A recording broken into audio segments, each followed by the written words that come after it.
बिस्मिल्लाहिर्रहमानिर्रहीम, अस्सलाम वालेकुम। नूरुल आपकी खिदमत में हाजिर है। वज़ीर आज़म साहब ने तकरीर कर दी, कल आखिरी वाले जो जाने वाले वज़ीर आज़म साहब थे उन्होंने तकरीर कर दी। आज उन्हें गार्ड ऑफ ऑनर मिल रहा है। नए वज़ीर आज़म आज हलफ उठा रहे हैं, लेकिन उम्मत मुस्लिमा के सबसे बड़े लीडर इमरान खान साहब, उन पर बड़ा जुल्म हो रहा है, बड़ी ज्यादती हो रही है उनके साथ, उनको बहुत बुरी हालत में रखा हुआ है।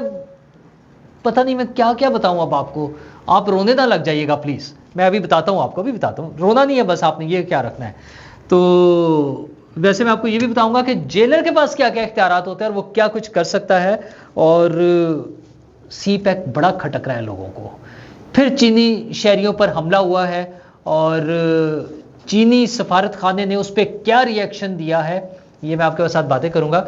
लेकिन पहले आपको बताऊं कि साबका वजीर आजम, जो अभी आज सुबह तक तो वज़ीर आज़म ही है, अभी तो उन्हें गार्ड ऑफ ऑनर मिलना है और दोपहर के बाद जो है आज दोपहर में नए वज़ीर आज़म साहब हलफ उठा लेंगे, अनवारुल हक काकड़ साहब। और बड़े लोगों को वैसे मायूसी हुई है, बड़े बड़े जो पॉलिटिकल पार्टी समेत ये वो, उन्होंने क्या क्या ख्वाब देखे हुए थे। कोई अपने किस बंदे को लेकर आ रहा था, कोई मतलब एक तरफ गिलानी साहब के रिश्तेदार थे तो दूसरी तरफ मियां नवाज शरीफ साहब के समधी थे और बड़ी प्लानिंग के साथ चीज़ें चल रही थी और बीच में काकड़ साहब आ गए। खैर अब आ गए हैं तो साबिक वज़ीर आज़म साहब जो जा रहे हैं, उन्होंने एज़ यूजुअल एक लंबी चौड़ी सी तकरीर की है, टेलीविज़न पे तकरीर की उन्होंने। आखिरी उनका खिताब था बतौर वज़ीर आज़म और उन्होंने उसमें कुछ बातें किसी हद तक ठीक भी हैं कि ज़ाहिर है हालात ऐसे थे, जैसे भी थे वो आ गए थे। और लेकिन जो उन्होंने बातें बताई हैं कि दुनिया में हमने खोया हुआ मकाम हासिल कर लिया, दोबारा बहैसियत कौम हमने बड़े दुरुस्त फैसले किए हैं और सियासत नहीं बल्कि हमने रियासत बचाई है, अपनी सियासत की कुर्बानी दी है। और सरकारी मुलाजमीन की तनख्वाहें और पेंशन बढ़ाई है। चलो ठीक है, ये पॉइंट वैसे ठीक है, लेकिन एक चीज़ पे मुझे बड़ा अजीब सा लग रहा था जब वो कह रहे थे कि अशियाए ज़रूरिया जो है वो कम कीमत पर मुहैया की है। हुजूर ये बड़ी ज़्यादती कर रहे हैं वैसे आप वज़ीर आज़म साहब। ठीक है, मतलब जो हुआ है अब हमारे ज़ख्मों पे नमक तो ना छिड़के ना। मतलब वो कौन सी चीज़ है जो जिसकी कीमत थोड़ी सी कम हुई हो, वही बता दें। चले कोई एक चीज़, खाने पीने की चीज़ हो, वो आटा, दाल, चीनी, नान, रोटी, पेट्रोल, गैस, बिजली, पानी, हर चीज़ की कीमत बढ़ी है और कोई 100% ऊपर तक चली गई है। कंस्ट्रक्शन मटेरियल, मतलब किराए, ट्रैवलिंग के लिए किराए, आप चीज़ का नाम ले सही, सोचें सही। इलेक्ट्रॉनिक्स जो है, होम अप्लायंसेस, किसी चीज़ की बेहतरी नहीं आई है, बल्कि कंपनियां बंद हो गई हैं यार। मतलब वो कोई एसी बनाने वाली कंपनी ने अपने यूनिट्स बंद कर दिए हैं, कहीं गाड़ियों वाले यूनिट्स बंद हो गए हैं, कहीं मोटरसाइकिलों वाले यूनिट्स बंद हो गए हैं। पट्ठा बैठा हुआ है चीज़ों का। और वज़ीर आज़म साहब बता रहे थे कि बड़ा अच्छा हमने काम कर लिया, पता नहीं कहाँ से वो काम किया अच्छा, और आइंदा 5 साल के लिए हम बड़ा काम करेंगे। वज़ीर आज़म साहब वो आइंदा 5 साल, शहबाज शरीफ साहब, वज़ीर आज़म तो अब खैर नए वज़ीर आज़म साहब आ रहे हैं, शहबाज शरीफ साहब आइंदा 5 साल तो फिर अभी टाइम है ना, कौन जीता है तेरी जुल्फ़ के सर होने तक, और अभी बड़े मरहले बाकी हैं। पहले तो इलेक्शन तो हो लेने दें, इलेक्शन होंगे तो फिर हम देखेंगे ना कि कौन सी हुकूमत आती है। तो वो जो भी हुकूमत आनी है वो तो आनी है, लेकिन अभी हालात बड़े ही टाइट चल रहे हैं। मतलब आप देखें कि इन सारी चीज़ों के साथ साथ जो दहशतगर्दी वाला एलिमेंट है वो भी मैनेज नहीं हो पा रहा है। एक तरफ तो वो दहशतगर्द जो हमने ला कर बसाए, अपने सर पे मुसल्लत किए, इमरान खान साहब बताते हैं, और जो भी उन्होंने किया, खैर वो जो अब तो एक तारीख है हमारे सामने मौजूद है, उन्होंने जो भी किया है। लेकिन दूसरी तरफ चाइनीज़ जो है ना वो बड़े खटक रहे हैं, दुनिया को, बड़े लोगों को खटकते हैं। सी पैक ख़ास तौर पर वो उन लोगों के लिए ना एक मुसीबत है, क्योंकि पाकिस्तान की तरक्की जो है वो पाकिस्तान के दुश्मनों को काबिल कबूल नहीं है। अच्छा, कुछ तो पाकिस्तान के अंदर बैठ के ओपनली बातें करते हैं ना पीटीआई के लोग, और ये आज से नहीं, पीटीआई का ये वतीरा कोई नया नहीं है। इमरान खान साहब की पुरानी वीडियोस मौजूद हैं, उनके बयानात मौजूद हैं, जब वो लोगों को कहते थे कि आप बिजली के बिल ना पे करें, आप जो है पाकिस्तान से बाहर जो लोग रहते हैं वो हुंडी के जरिए पैसे भेजें, बैंकिंग सेक्टर को इस्तेमाल ना करें। पाकिस्तान की इकॉनमी का बेड़ा गर्क करने की कोई कसर उन्होंने नहीं छोड़ी कभी भी। वो शौकत तरीन साहब की जो कॉल्स थी सूबाई वज़राए ख़जाना को पंजाब और केपी के कि जनाब आप IMF को किसी तरह रोक लें, वहाँ से पैसे ना आ जाएं, ये सारी चीज़ें वो करते रहे हैं। और बराह रास्त दहशत गर्दी जो हो रही है वो सी पैक के खिलाफ हो रही है।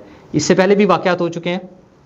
लेकिन कल फिर गवादर में एक चाइनीज़ कॉन्वॉय को अटैक किया गया। अल्लाह का शुक्र है कि बचत हो गई है, कोई जानी नुकसान नहीं हुआ। चाइनीज़ एम्बेसी ने उन्होंने उसका अपना ऑफिशियल उस पर रिस्पांस दिया है, ये आप देख सकते हैं। उन्होंने ये बताया कि गवादर पोर्ट के करीब अटैक हुआ है जिसमें कोई कैजुअलिटी नहीं हुई है, अल्लाह का शुक्र है कि सब लोग बच गए हैं। लेकिन चाइनीज़ साइड का ये अज़्म है कि वो पाकिस्तान के साथ मिलकर काम करते रहेंगे। पाकिस्तानी हुकूमत से उन्होंने दरख्वास्त की है कि इस पर सख्त एक्शन ले, जो लोग हैं उनको सख्त सज़ाएँ मिलनी चाहिए, इसकी प्रॉपर इन्वेस्टिगेशन होनी चाहिए और ऐसे स्टेप्स लेने चाहिए कि आइंदा फ्यूचर में हम ऐसे इंसिडेंट से, ऐसे हमले से बच सकें। और अपने लोगों को ज़ाहिर उन्होंने वार्न किया है, उन्होंने ख़बरदार किया कि वो मज़ीद एहतियात करें, एहतियाती तदाबीर अपनाएं और जो भी बचत हो सकती है कोशिश करें कि वो करें। चाइना के साथ जो हमारे प्रोजेक्ट्स चल रहे हैं, खुसूसन CPEC जो है वो ह्यूज इन्वेस्टमेंट्स हैं, बड़े प्रोजेक्ट्स हैं और पाकिस्तान की तरक्की में बहरहाल वो एक अच्छा किरदार अदा करेंगे। बिज़नेस के हवाले से कुछ लोगों को ख्याल है कि इसमें मज़ीद चीज़ों की ज़रूरत थी, हमारे मुआहदे और बेहतर हो सकते थे। बहरहाल वो अपनी जगह अलग क्वेश्चन है, लेकिन जो हो रहे हैं उनको प्रोटेक्शन देना, उनकी हिफाजत करना हुकूमत की ज़िम्मेदारी है।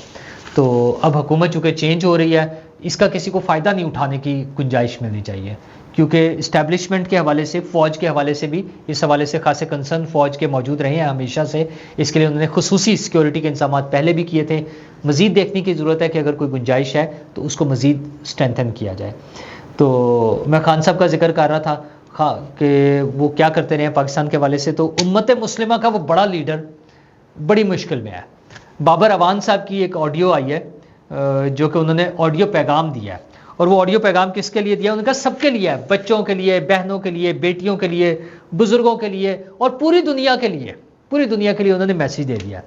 और वो मैसेज ये है कि उम्मत मुस्लिमा का लीडर बड़ी मुश्किल में है और वो 8x8 के सेल में है और डेथ सेल में है, और वहाँ पे वॉशरूम नहीं है और वज़ू करने की जगह नहीं है और नमाज पढ़ने के लिए जगह नहीं है और कुछ नहीं है, कोई बेड वेड नहीं है, कुछ भी नहीं है, और ना टेलीविज़न है, ना AC है, ना एयर कूलर है, वो कुछ भी नहीं मिल रहा है। और खाने को तो दाल रोटी मिलती है। और आम, बड़ा दुख की बात देखें कि आम कैदियों वाला खाना मिलता है, वो चाहे जो आम लोगों के लिए बनती है वो दी जाती है। कितना जुल्म की बात है, कितने दुख की बात है।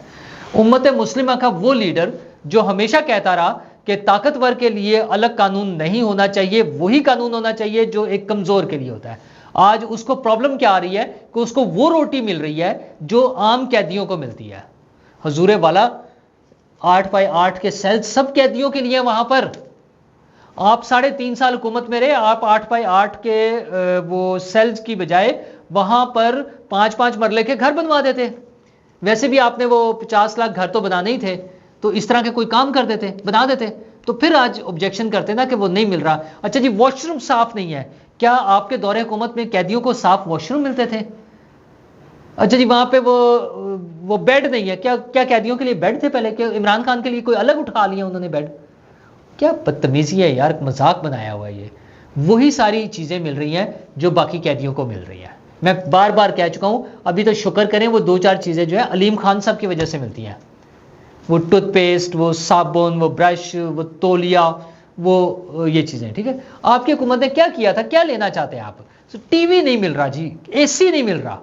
वो इमरान खान साहब अमेरिका में खड़े होकर जलसे में नारे लगा रहे थे कि मैं जाकर वो टीवी उठवा दूंगा वहां से, AC निकलवा दूंगा वहां से। तो अब क्यों चाहिए टीवी और AC जनाब? हाँ, आइन बड़ा याद आता है, अब उन्हें कानून याद आता है।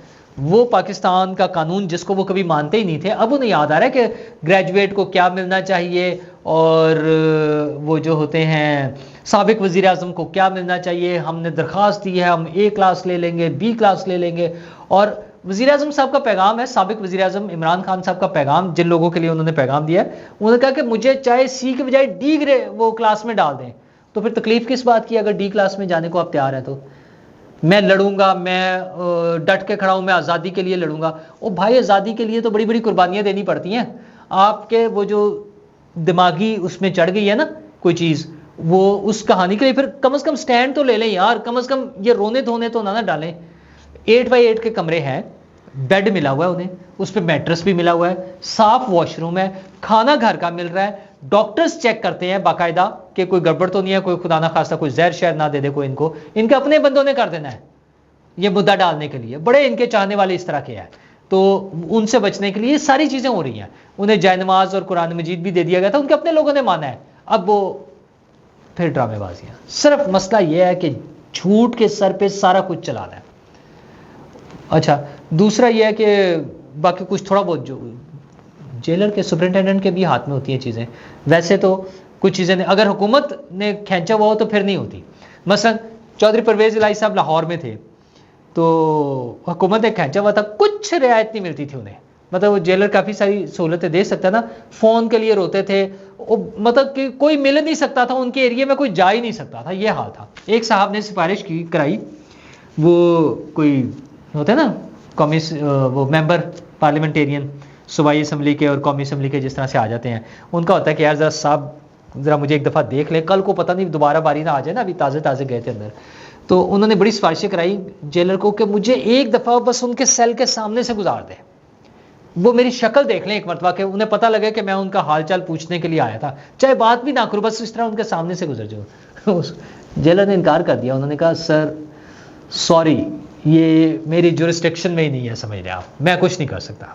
ठीक है, इस तरह से भी हुआ, मुबैना तौर पे ये भी स्टोरी आई है।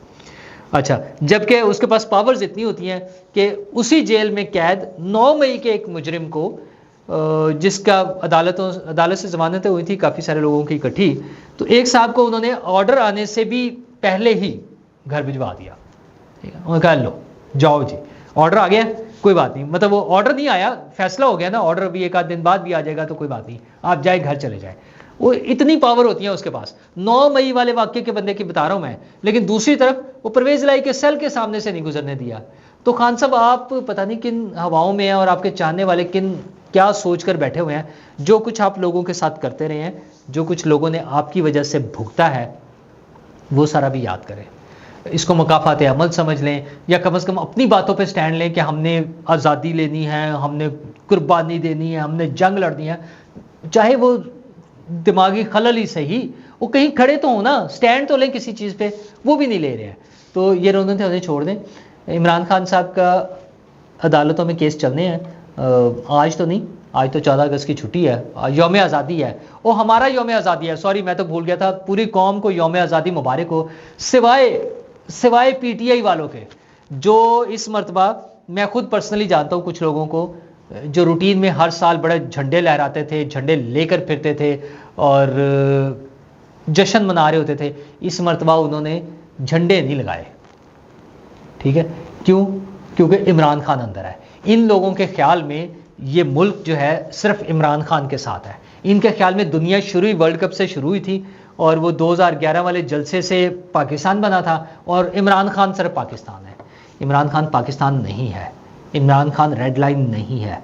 पाकिस्तान है तो सभी हैं, सब पॉलिटिशियन, सारी वजारतें, सारे वजारत उज़्मा, सदारत, सारी चीज़ें पाकिस्तान के साथ हैं ये सब। तो पाकिस्तान के साथ इस तरह से जुल्म ना करें। पाकिस्तान को बदनाम करने के लिए, पाकिस्तान के ख़िलाफ़ कैंपेन चलाने के लिए ये चीज़ें छोड़ दें।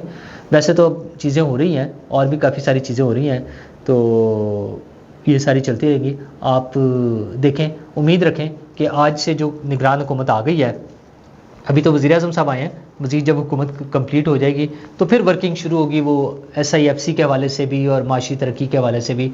तो लेट्स होप कि कुछ चीज़ें बेहतर हो जाएँ और ये अमन अमान की चीज़ें भी बेहतर हो जाएँ। तो ये CPEC हो या बाकी इंटरनेशनल इन्वेस्टमेंट्स आनी है, उसके लिए हमें एक पुरअमन पाकिस्तान चाहिए और पुरअमन पाकिस्तान ही एक खुशहाल पाकिस्तान की तरफ हमें लेकर जाएगा। शुक्रिया।